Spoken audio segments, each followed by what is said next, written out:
Melanie, can I talk to you for a moment? It's about that man, Trevor, that you brought over the other day. Are you seriously thinking of marrying that man? Huh? Where did this come from? Yes, I do. I already talked to you about this, didn't I? The whole point of me bringing him over was to let you meet him before we started making wedding plans. Yes, of course. I understand that. But have you not heard anything since then about how he had a change of heart and didn't want to get married anymore? You haven't heard about anything like that? What? What makes you think I would have heard something like that from him?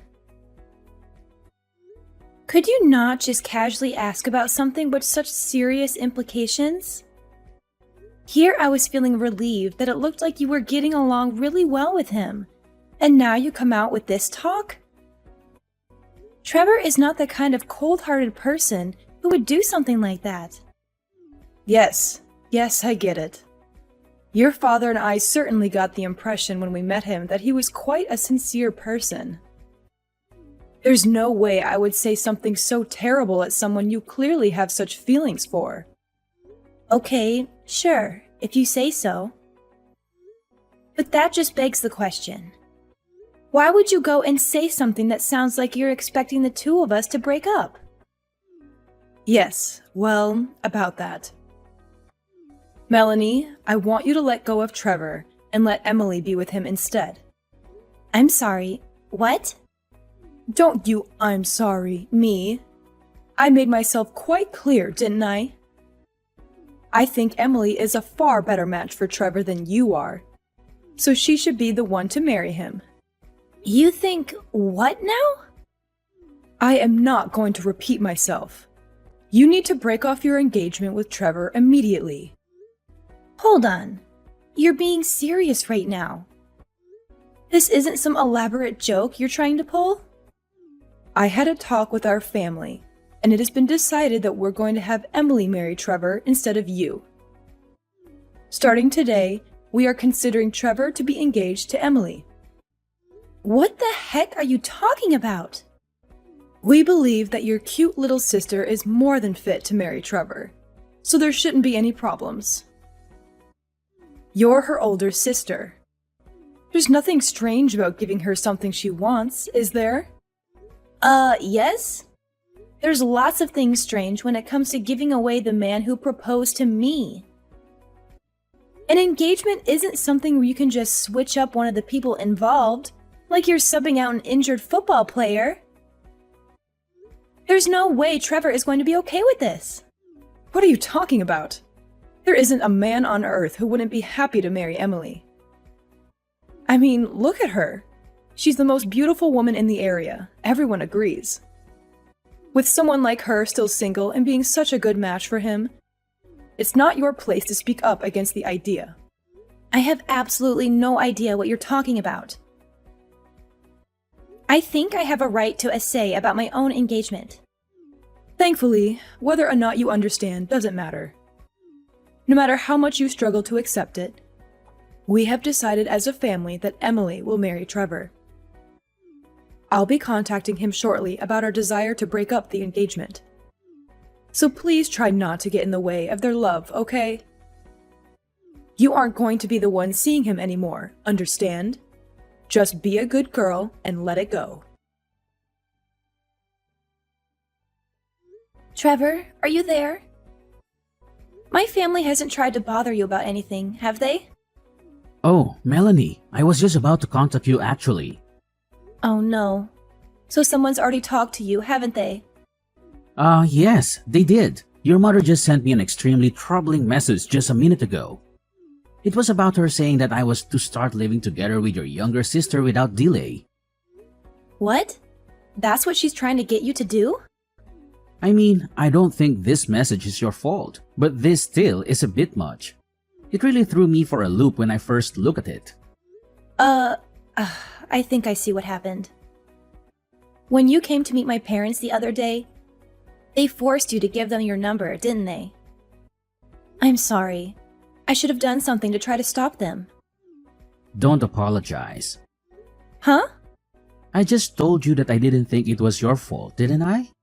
You've done nothing wrong. I only gave your mother my number because I thought it would be essential to keeping track of what her intentions were with me. Well, that, and it probably wouldn't have looked good if I refused the request. Huh? What do you mean, keeping track of her intentions? Well, I didn't tell you about it earlier, but something really strange happened when I came to your parents' house. Your mother quietly came up to me and whispered, "My daughter Emily is much prettier, so I'll have you get engaged to her instead." She kept saying stuff like that.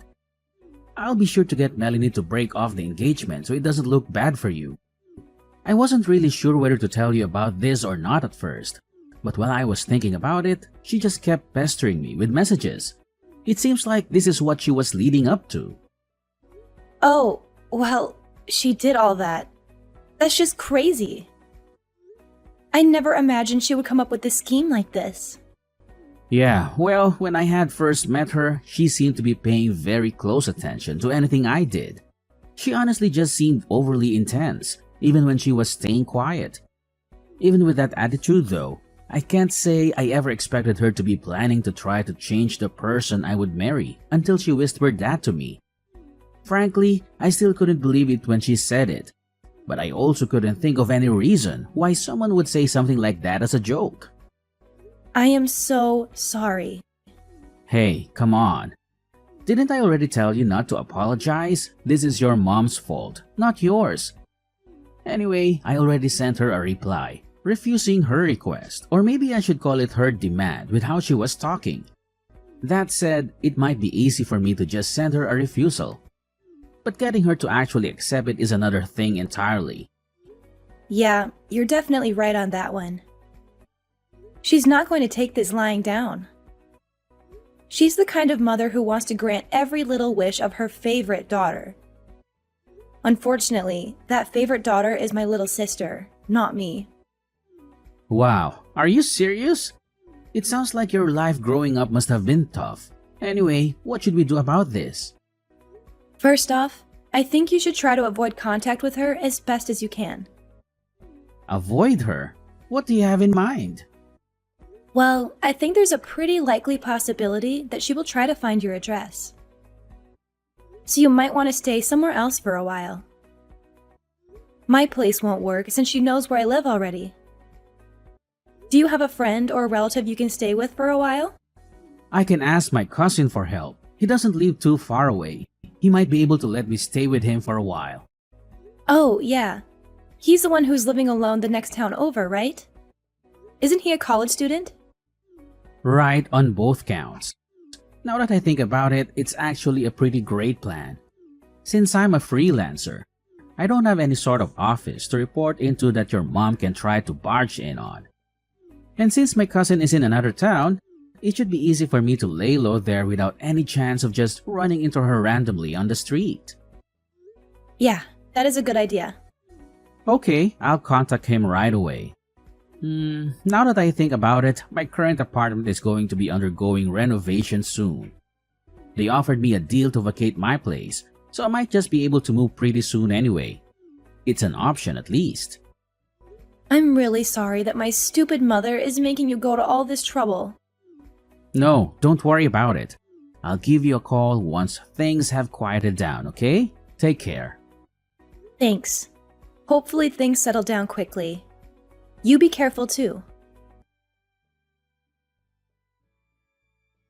Hello, Melanie. It looks like you've managed to break off the engagement with Trevor. I'd say you deserve some praise for your understanding. You really have turned into a great older sister, haven't you? You finally learned to think about the happiness of your sister before yourself. What's this now? What are you talking about? I haven't broken off my engagement. What makes you think I have? Pardon me? Oh dear. Are you really still saying things like this? Don't tell me you've been up to no good behind my back. Just what are you scheming? I will never forgive you if you continue trying to steal Emily's happy life away. Okay, I am completely lost. What the heck are you talking about? For starters, Emily and Trevor have never even met each other, right? Even when I brought Trevor over to meet you, Emily was out with some friends or something, right? Well, yes. That day is still yet to come. But once that day comes, they'll be seeing each other all the time. So there won't be a problem. Once that day comes? Are you delusional? How rude.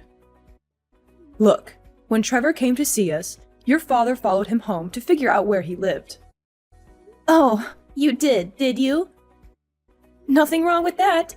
Nothing creepy at all, sure. Be quiet, I'm not finished. We sent Emily over there, and she should be introducing herself to him right now. Wait, are you serious? You actually tailed him home? What choice did we have?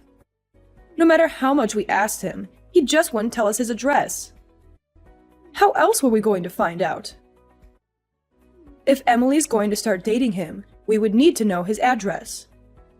It's obvious that it falls to her parents to get that information, isn't it? What are you talking about?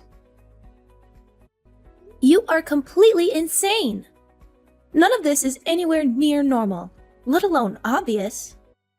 There you go with your rude remarks again. I thought it would be good to speak to you just in case, and it looks like I was right. Before you go trying to say anything, you should know that Trevor and Emily have already started dating. We even started having the two of them live together just 3 days ago. Having them live together? They have been hitting it off quite well. It looks like they've already started forging a deep bond. So you should just step aside and let it happen already. Ah, I see. Is that so? Well, yes, of course. You may not want to admit it to me, but I know you know how much better Emily is for him. Sure. Whatever. Okay, fine. So you won't need that monthly $2,000, right? Got it. Excuse me? What? $2,000 are you talking about? I'm not aware of anyone making monthly payments. Oh, don't tell me you've actually forgotten. Don't you remember?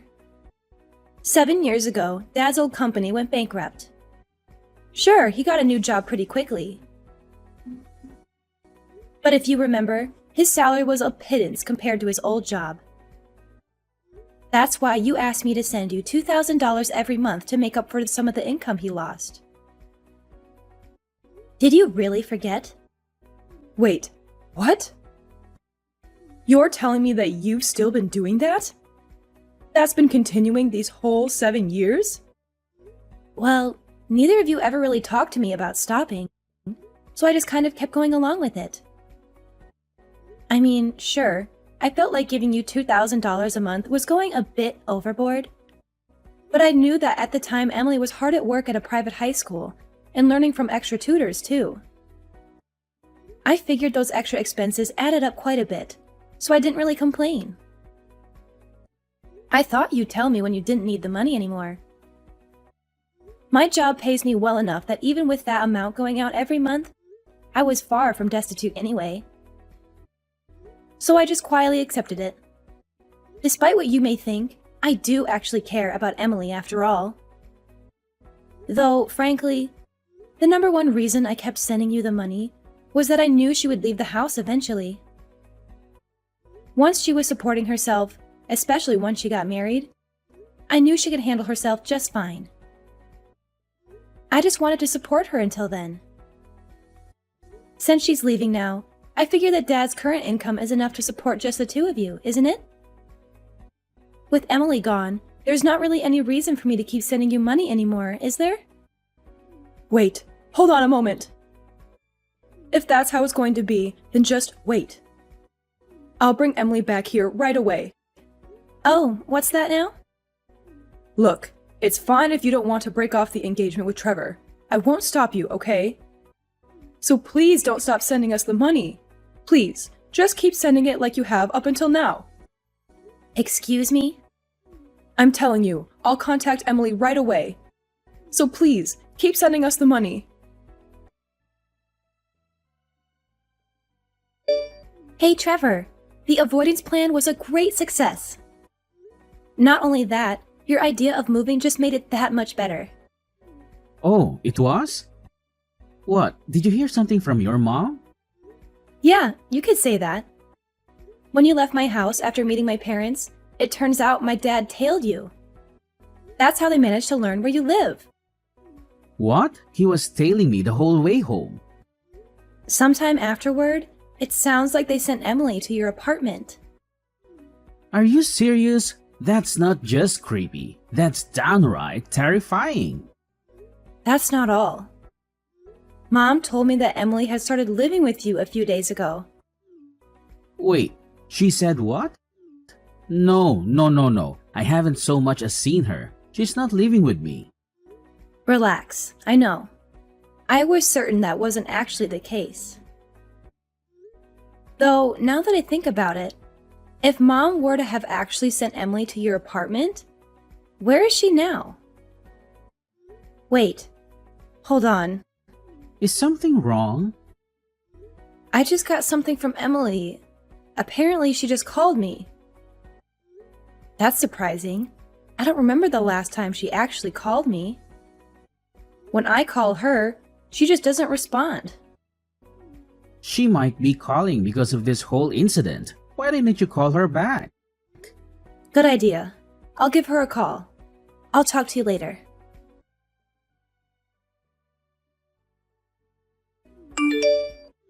Melanie, pick up the phone. Do you have any idea where Emily is? Huh? Not just her. I went to Trevor's apartment and he wasn't there either. I was so sure that they had already started living together. But when I got there, I didn't find anyone. They couldn't have possibly ran away and eloped, could they? Well, you're half right, I suppose. What? Half? Well, I can say that her partner isn't Trevor, at least. What are you saying? What do you mean it isn't Trevor? I heard it all from Emily directly. Mom, you knew that Emily already had a boyfriend, didn't you? Well, Her boyfriend works in civil engineering, so he didn't exactly have a high salary, right? According to Emily, you seem to hate that about him. That's why you did everything you possibly could to get in the way of their relationship. And were scheming to split the two of them apart. Am I wrong? Well, what else could I do? If she married a man with such a pitiful salary, she'd be headed straight for a horrendous life of destitution. And that's why you tried to force her to marry Trevor, right? Well, of course. He's obviously a much better choice than some man who can barely earn a living doing a filthy job like civil engineering. So, putting aside your disgusting attitude towards some people's professions, I'm familiar with the company that Emily's boyfriend works at. That company actually pays a pretty high salary compared to the rest of that industry, you know? What? The company's president is quite a kind person and cares a lot for his employees. He knows that he expects a lot of physical labor from his employees, but he's done a great job of incentivizing them to do good work. Thanks to all of that effort, the employees there have a really trusting relationship with him, and he gives them all the benefits they really need. From what I understand, it's probably one of the best companies someone in that industry could work at. I'm guessing you just oppose Emily dating him based on what you thought of his job without actually looking into where he worked, right? I never thought that such a company could ever exist, especially in an industry like that. If you had actually listened to what Emily had to say, you would have known. Well, I guess it's too late to worry about that now. What do you mean it's too late? Well, here's the thing. You told Emily to go to Trevor's apartment, right? Well, in what probably would come as no surprise to anyone but you, she didn't. She took your ridiculous demand and used it as a chance to escape from the house that had been shackling her for so long. In other words, she fled to her boyfriend's place. What? She fled? Not only that, apparently they filed their marriage registration not too long ago as well. No way. How do you know all of this? Funny you should ask that. For how much you tried to claim I was getting in the way of her happiness, I still care about her quite a lot. So when Emily called me yesterday, we spent a long time talking with each other about what was happening. Sure, I've always been a bit jealous of how you and Dad always doted on her more than me. But she had her own struggles to deal with too. Yesterday was a day I finally got to hear her true feelings. Hey, Melanie. About that $2,000 you've been sending. What? You think now is a good time to bring that up? Look, your father hasn't received a raise in I don't know how long. And, well, our monthly expenses are a bit... If there's only the two of you living there, you should have no trouble living on Dad's current income. Actually, speaking of income, Mom, why don't you start working as well? What? Me? Work? What are you so surprised about? Yes, I'm saying you should earn some money yourself. This is exactly the time where a husband and wife should be supporting each other, isn't it? Oh, wait. Hold on. That's not... Emily and I have both managed to find amazing spouses. So please just step aside and don't try to get in the way of our happy lives, okay? A few days later, my mom and dad apparently got divorced with the loss of the extra money from me. Dad was starting to feel the effects of his meager salary. However, he also felt indebted to his current job. He felt like he couldn't let Mom know about it and was hoping she would start working to help support the two of them. But she wasn't budging. He was already feeling doubts about her due to her lack of support when he found out about her selfish attempt to control who Emily and I married. Upon hearing that, it was the last straw for him. Shortly afterward, I received a message from him, and I think Emily did too. It was a thorough apology for everything that happened to us, and an announcement that he had divorced Mom. And so our family was effectively broken up for good. Though it's not like we don't talk to each other. Emily, Dad, and I have a group chat that we use to tell each other about recent events in our respective lives. As for Mom, though, she no longer had a place to call home anymore. She had a number of relatives, but she hadn't spoken with any of them for a very long time, so she didn't have anyone she could depend on. It sounds like she's finally starting to understand how difficult it is to live on her own. Now it seems she's lamenting over having to work a job with very low pay and is living a life full of sorrow and tears.